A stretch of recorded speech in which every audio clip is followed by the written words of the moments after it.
Hey guys, it's Julian, and today I'm going to be showing you how to make lo-fi house like Slim Hustla and DJ Adidas. As usual, you get the project file and samples and MIDI and presets and all that kind of stuff in this video in the description. And if you're a patron on my Patreon, check there because it'll be available shortly. And let's get started. So, this is what we heard in the intro. We're at 124 BPM. The first sound we have here is the kick, which sounds like this.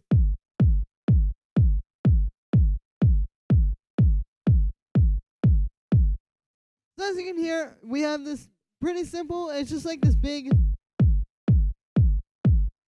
sort of boomy kick here. You can see the tuner is being a little weird right now, but I use that to tune it. But yeah, with this one, it's more about the type of sound, you know. Like I said, we have this big boomy kick, and then the only effect I have on there is just a bit of drum bus to kind of fatten it up.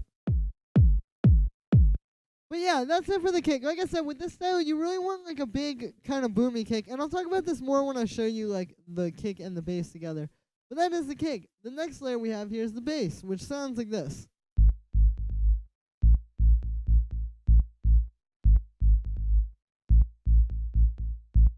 So here are the notes. You can see it's just playing this pretty like syncopated sort of pattern. Syncopated meaning basically just a lot of 16th notes. Like how you can really hear that bouncing off of the kick. But yeah, so it's pretty simple. It's just going between the two chords, which is G sharp minor and A major, or in this case, it's just playing the root notes. So just G sharp and A. Really pretty simple stuff there. For the sound on this one, I made it using operator, and this is actually just a really simple FM bass. You can see we just have two sine waves here. A little bit of the envelopes are kind of like, you can see I set the envelopes to make it a little bit more plucky. And yeah, that's really it for the sound. Like I said, it's just two sine waves. Simple FM sort of deep bass sound. Like with this kind of track, you know, it's more about just getting the bass to fit in. You have a lot of low end frequencies already going on. So it's just a matter of finding something that's like simple and clean like this that works. After that, I just have a bit of saturation and a bit of drum bus to kind of fatten it up. Here's without those things.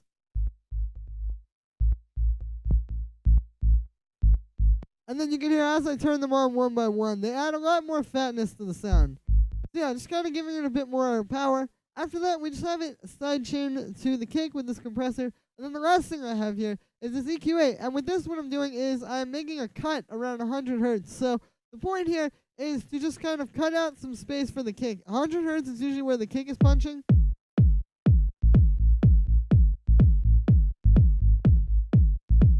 You can hear when I turn that off, and then when I have it on, it fits a lot better with it on. So that's it for the bass. After that, I have the kick and the bass in a group, and this is to just kind of make the low end a lot tighter. You know, I have also a percussion group here. And I have the low end group as well. And yeah, again, this is just, it makes all the sort of similar elements kind of tighter and more cohesive, you know? Like all the low end is going to sound a lot cleaner, and all the percussion is going to sound a lot cleaner.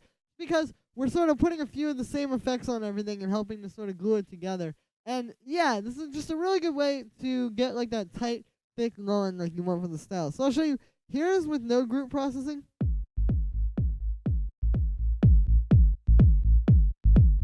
And then with it, so you can hear, big difference there. So the first thing we have here is this EQ8. And with this, I'm really just using it to make some like subtle things. I've got a little bit of a low end boost, a little bit of a high end boost as well. And then I just have a cut here around at 250 hertz, which is just kind of cutting out like some low mid-range. Here's without this. So you can hear it just kind of scoops out that range and sort of cleans it up going into the drum bus. And then the drum bus, here's without that. And with it. So you can hear this one is just kind of like fattening everything up. It also helps to kind of glue everything together, you know, like with saturation. That's kind of what it does. So it definitely helps to make the low end tighter by getting the kick and the bass kind of more even. So that is it for the low end group. The next thing we have here is this pad, which sounds like this.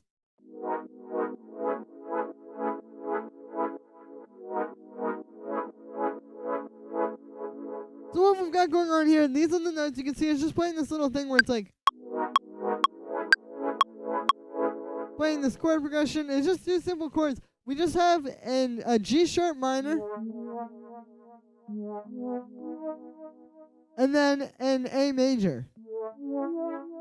And then what's happening is we have some extra notes on top. So these are actually major and minor ninth chords. So we have like G sharp minor, and then we have a minor 7th, and then we have a 9th on there. So this is a G sharp minor 9th, and then here we have an A major, a major 7th, and then a 9th. So then this would be a major 9. And yeah, it's pretty simple, but these kind of chords are really good for the style, you know, because you can hear, like, if we just make this regular, like, major and minor triads, it kind of feels more like a trap beat or something. But those extra voices on top really help to kind of give it more of that housey vibe. So then for the sound on this one, I made it using analog, and it's pretty simple. What we've got here is we just have a saw wave going into a low-pass filter. You see the low-pass has this envelope on it, so that's kind of like, I'm using that to kind of make it fit with the groove a little more. You'll see if I turn if I just turn that off,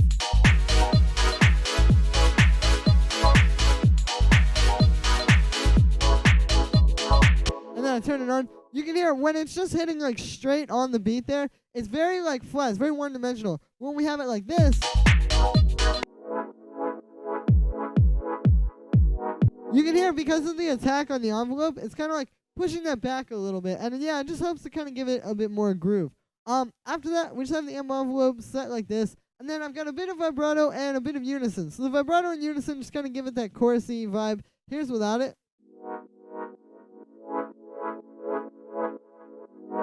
And then you can hear what happens when I turn those on. After that, we have this echo, just doing dotted 8th notes. Here's without this.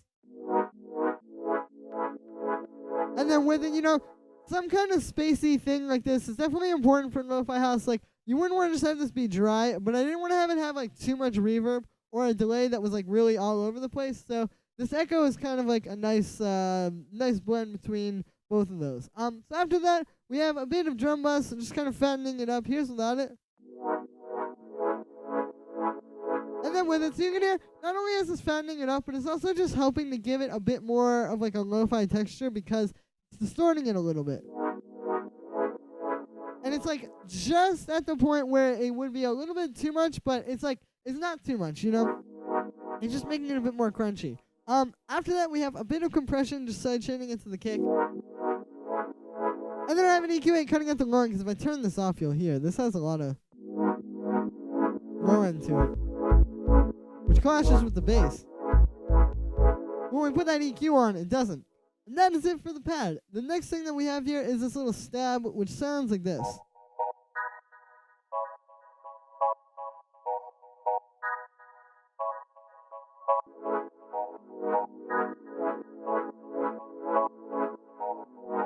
So what we've got going on here is I was trying to make sort of like, you know, you would use like a stab, like just a sample that you would put in a sampler or anything like that.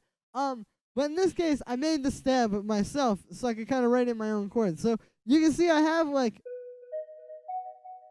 these sort of major chords. Like we have B major. And then I just have those extra voices on top. And then I believe this one. Yeah, this one is also, yeah, that's just a B major, an octave up. And then this one is a C sharp, is that? Yeah, C sharp minor with those extra voices. So again, just kind of playing around with like simple chords. You can hear it fits really well over the pad.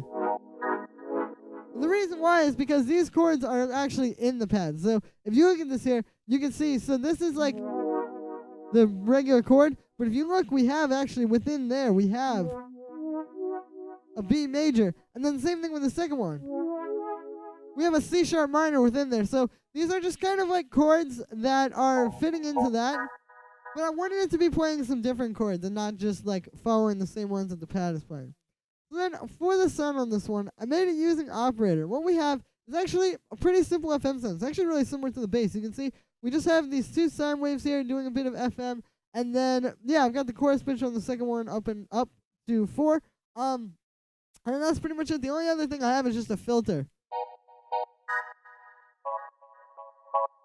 Just to dial back some of that like sharp high end, you know, and kind of make it a bit more deep and lo-fi. After that, we have a bit of chorus. Here's without that. And then with it, you can hear what that's doing. Then we just have a bit of echo doing dotted 8th notes and some reverb for some space. Here's without those. With this sound, you kind of have a bit more room than with the pad to have a lot of reverb and delay because it's a little bit more space between the notes. But yeah, after that, we have a bit of drum bus. Here's without that. And with it, so you can hear this is lightly fattening it up, but it's also just helping to give it a bit more of like that kind of deep lo-fi house sort of texture. After that, we have a bit of a compressor, just side shading it to the kick. And then I have an EQ8 cutting out the low end, because same thing with this one as with the pad. You can hear there was a lot of low end in there that could get in the way of the kick and the bass, but I cut that out. And yeah, and then the next thing that we have here is the shaker, which sounds like this. So it's pretty simple. It's just a shaker sample. I just have it in there like lightly swinging, kind of gives it a more human groove. Kind of having that play off of some of the more straightforward things in the other parts of the groove. And yeah, that's it for the shaker. The next thing that I have is this drum rack, which has these two percussive sounds in it, which sound like this. These are just kind of like some light percussive stuff. You can hear if I turn it off. It works. It's just a little bit more boring. This just kind of adds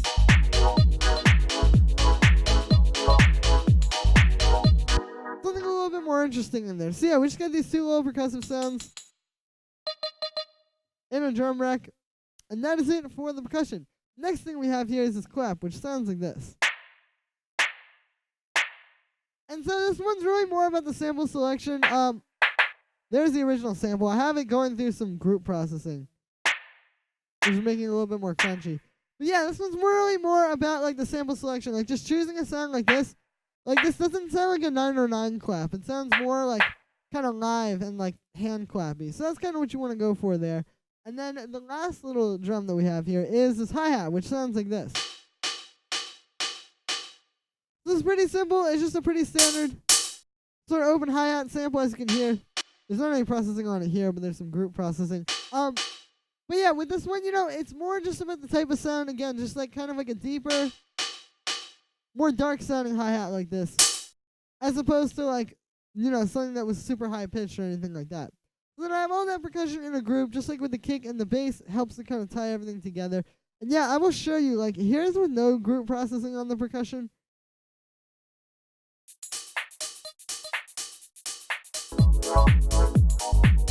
It really takes, I feel like a lot of what makes the track sound like lo-fi house is in the drums.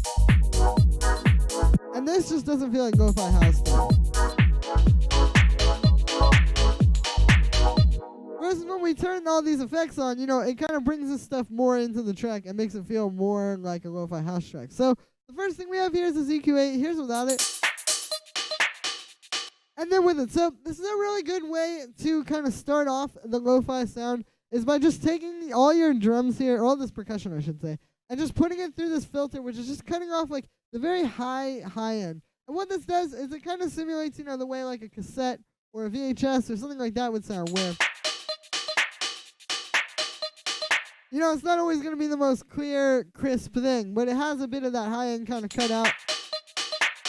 And yeah, and then the other key here is the little bit of a boost. You can even do a bit more. Oh, the resonance there. You can hear if I turn that Q down. It feels kind of dull, but if we turn it up, kind of gives it more character and more color. And also, it's a bit of a volume boost just for that frequency range. And usually you would want to put some saturation or something like that after it. So, you know, the way saturation works is the more signal you put into it, the more distortion you get. Well, this way, you're kind of like getting more distortion on just that frequency range. So, again, kind of like an interesting way to make it a bit more lo-fi. After that, we have this reverb, which here's without it. So I feel like the reverb is really important. You can even do a bit more.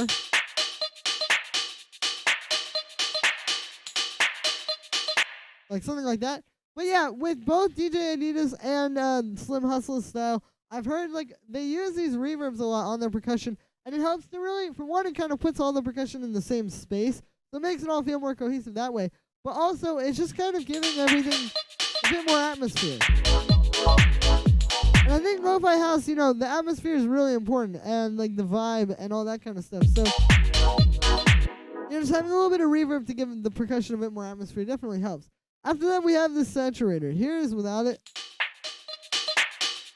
And then with it. So you can hear this is distorting the sound a little bit, but mostly it's just fattening everything up and making it sound warmer. So this is just, you know, to really tie together the lo-fi sound. And again, just kind of give everything some more texture. And then the last thing we have here is just an EQ8 cutting out the low end. Yeah, pretty simple, but pretty important stuff there because obviously, you're going to want to cut out the low end when you're doing like so much saturation and stuff on these sounds because there can be a bit of low end which will get in the way of the kick and the bass. And yeah, so that is pretty much going to be it for this one. Thank you very much, everybody. I hope you enjoyed. As always, make sure to like this video, and subscribe, and let me know what you think of this video in the comments. As always, like I said, you can get the project file and samples and MIDI and presets and all that kind of stuff from this video in the description. And if you're a patron on my Patreon, check there because everything will be available there shortly if it's not already. Thank you so much, everybody, and I will see you tomorrow with another video.